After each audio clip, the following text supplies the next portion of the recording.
there's a new sheriff in town.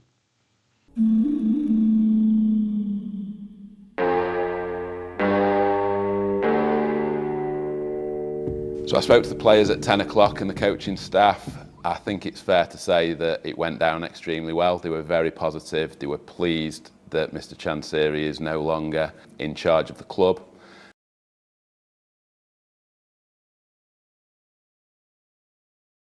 None of that money is going to go to Mr. Chansiri. We need to be very clear about that. None of the money will go on our fees.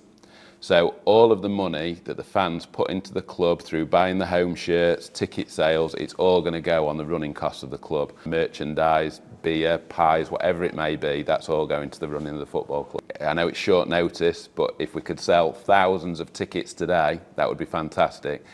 The staff, we've spoken to the staff are working extremely hard in the background to try and make sure that we've got enough staff in the club shop for them to come in and buy the shirts. We're trying to get beer in and food in so that there's stuff in the kiosk for them to spend the money on. So yeah, back in the ground tomorrow, and let's show prospective buyers what a fantastic club it is. Chris Wigfield speaking there, one of the administrators who's been brought in to help guide Sheffield Wednesday into a hopefully brighter future away from the end of the Chansiri regime. He works for a firm called Begbie's Trainer. No, not that Begbie. Come on, get with a programme. Begbie's Trainer. They're a business recovery firm, essentially. And it'll be their job to guide us through this period and try and find us a buyer at the end of the process. Of which he later went on to say in that interview, the full one, which is available on the Wednesday YouTube page, that they've already had interest. They've already had people contacting them today about buying Sheffield Wednesday Football Club. So there is plenty of interest out there. Having a Wednesday fan as part of the administrative team, I think really has given me a boost inside. The news has given us all the boost today, you know. I'm at work, people are high-fiving. And it's such a bizarre situation because you think about the past. Administration, you'd be like, oh no, we don't want that, we don't know if we don't, oh, and it hangs over you like a shadow. But things have been so bad at Hillsborough over the last 15 years. The administration, we've welcomed it like a long-lost guest knocking on the door on New Year's Eve. Come in. You know what I mean? What a strange set of circumstances. But it shows really how down and depressed and browbeaten we all are. That, you know, the admin comes in and we're all like, get in there. Anyway, in that video, Mr. Wigfield was urging fans to get back to Hillsborough tomorrow. A huge game against Oxford. The timing, in a footballing sense, couldn't have been any better because, as I said, after the weekend's game, we've played, I think it's 5 out of the 6 top teams in the division. Is it 10 out of the top 12? You know, we've had a really difficult start on what was already going to be a tough season anyway. Tomorrow, game against Oxford, a winnable game. That will be one of the games that Henrik Pedersen has got on his calendar and thought, this is a really, you know, sort of target at 3 points. With this news happening today and Mr. Wigfield urging people to get into Hillsborough, and we've seen the scenes today down at the shop, people in there spending their money, buying their shirts and all the other stuff, the chopping boards, the egg cups, the pint pots, the knickers, whatever it is, getting money into the club and building up a really positive atmosphere for tomorrow. I've got to tell you, that high hole tomorrow at kick-off is going to be deafening, and it's going to be just the pick-up that the players need. We've had a lot of defeats. They've worked really hard in these games and not quite probably got the results that their efforts deserved. And as I said, tomorrow is a huge game, a winnable game against a team down at our end of the table. And this boost, not just for the club and the supporters, it'll be a massive boost for them players. And if we could wrap up the weekend with 3 points, utopia as far as Sheffield Wednesday goes. Utopia. I'll quickly get back to the administrative side of things. I know I keep distracting myself with football. What a wanker. The administrative side of things, obviously they've got a lot of things that they've got to do. They're trying to get the staff in, they're trying to get the merchandise into the shop and the food and drink and everything else. They've got all that to sort out. And their first job will be to try and sort out the sort of creditors and make sure the staff are getting paid. The basic things are running a business. They'll do that, and then they'll move forward over the next month or so and try and sell the club. So it's all really positive. He don't mince his words, him. I mean, did you see him on radio, hear him on Radio Sheffield with Rob Staten earlier? This message here, no name on it, says, could Dejphon Chansiri retain any interest in the Owls or try and put his own bid in for the club? Well, he could try and put his own bid in, but he hasn't got any money. I think that's what my kids call a sick burn, bro. The thing is, Mr. Chansiri's had to bring the administrators in. He's had to admit defeat. He was owing this money. There was another deadline coming. So he's had to bring them in.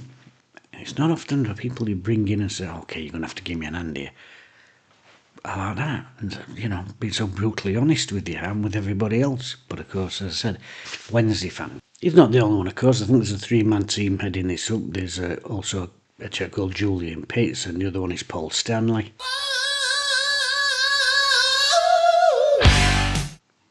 No, not that Paul Stanley, another Paul Stanley. This Paul Stanley. So the way it works is administrators take over the position of the directors, so we're now in control, we make all the decisions.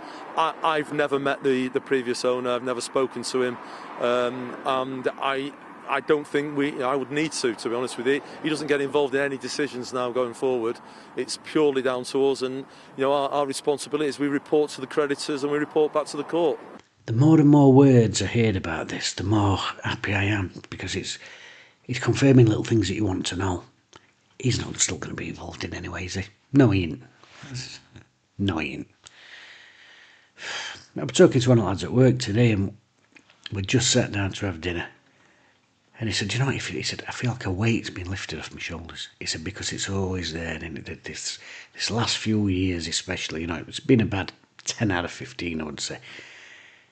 A weight lifted." And I'm like, "Yeah, it has." Everybody's been walking around with a smile on their face. As I said, a strange day though. A very strange day that the club that you support and that all your mates support and that means so much goes into administration, and we're all like, like as if we won the lottery.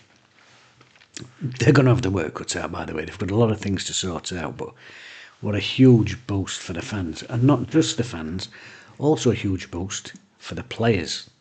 Players have put out a statement. I'll read that quickly if I can. I'm blinding me something like that.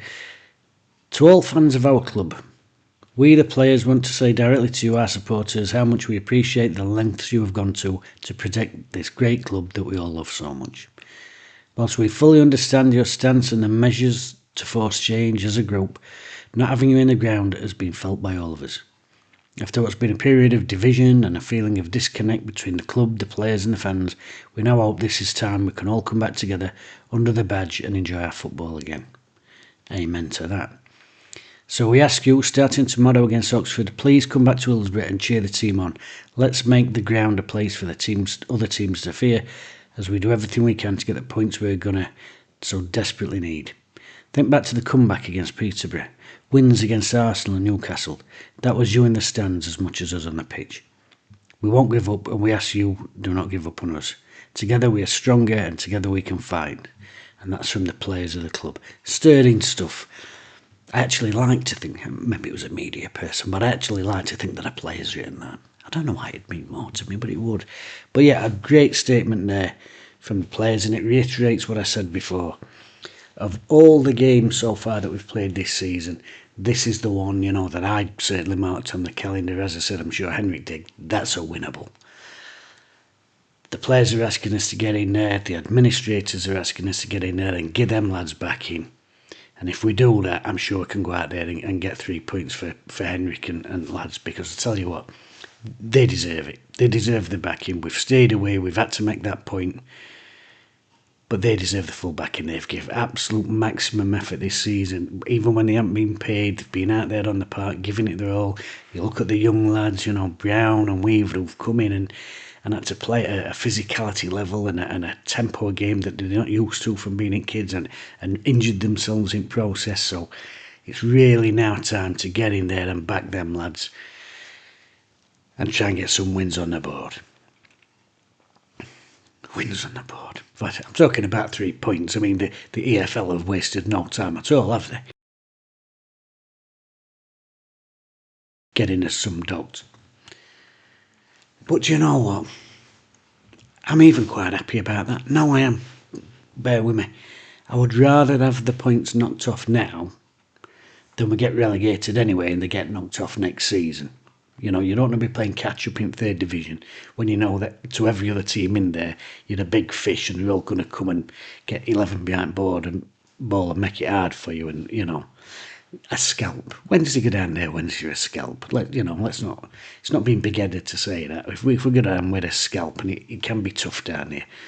So, points deduction this season, I'm actually all for it. In fact, I see it as another positive. I really do. It's getting it out of the way, isn't it?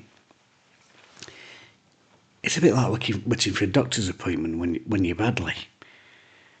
Sometimes it's the fear of the appointment. You know, when you get in there and they say, oh, you've got a snapped tendon in your knee. It's actually a bit of a relief to actually know. All right, at least I know what it is now. It's a bit like, I feel a bit like that with points deduction. Anyway, I'm sure that you're all as happy as I am, bizarre as that sounds. And hopefully this is the first step now on Wednesday's road to recovery. It's not going to be a short road, you know, it's not going to be a sprint up the steps like Rocky Balboa in glorious fashion. It's going to be a long road back, you know, the gulfs in football have widened over the years, but it's the first step on that journey to getting Wednesday back where they should be, at the top table of English football. And we can help make the difference with that. I'm getting quite emotional, I know. And I've got my thing on today because it's Wednesday's had this news today, and it's Sheffield FC's birthday, the oldest club in the world, Sheffield, the birthplace of football. So happy birthday to all at Sheffield Club, and in many ways today with its administration, I do feel like it is, without being too dramatic, the rebirth of Sheffield Wednesday.